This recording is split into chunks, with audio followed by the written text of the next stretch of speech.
আসসালামু আলাইকুম, সবাই কেমন আছেন? একবারে জীবনটা বিনাশ, কাম করতে করতে জীবন হতাশা। আর অনেকে কই বাবু আমরা কাম হাই না, কাম তো সব জায়গাতে আছে, হয়তো অনেক বোঝেন না কি। যাই হোক, আর ট্রাই করি, তাই জানা করে দিয়েতেছি, যেটা দিয়েতেছি সেটা তো অনেকে দেখিয়ে সিগনাল আছে টুপুস করি। হয়তো এই মাছটা আমি বাংলাদেশে দিই নাই, এটা এই দেশের ভাষায়, এই দেশের মাছ আমার মনে হয় আমি এটা বাংলাদেশে দিই নাই। যাই হোক, এই দেশের ভাষায় তো বাবাই মাছ কয়, আনা করে দিয়ে এটা সাইডে কিন্তু আবার ডিমও আছে বাবুরি।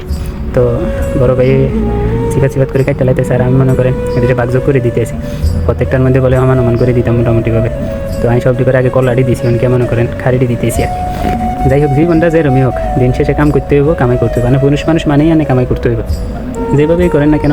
মানে জীবনে কামাই ছাড়ানোর কোনো মনে করেন ভালো কিছু নাই, কামাই করতেই হইব যেভাবেই হোক। আপনি পুরুষ হিসেবে জন্ম নিয়েছেন মানে আপনার যুদ্ধই হইতেই হইব। তো মনে করেন যাই হোক, এত কিছুর পরেও কাজ করতেই হয়। সবার কাছে দোয়া চাই। কিছুদিন আগে একটা দুর্ঘটনার শিকার হয়েছে, আল্লাহ হেফাজত করছে।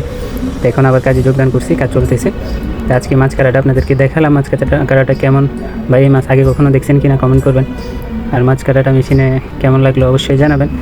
আর সবসময় এরকম নিত্য নতুন ভিডিও পেতে পেজটা ফলো করে পাশে থাকবেন। মালয়েশিয়া থেকে নিত্য নতুন ভিডিও সবসময় দেওয়ার চেষ্টা করবো ইনশাআল্লাহ। আর কিকটা আমি না করে বাবুরে পেজটা একটু টুকুর করে ফলো দিয়ে রাখেন। সবাই ভালো থাকবেন। আল্লাহ হাফিজ, আসসালামু আলাইকুম।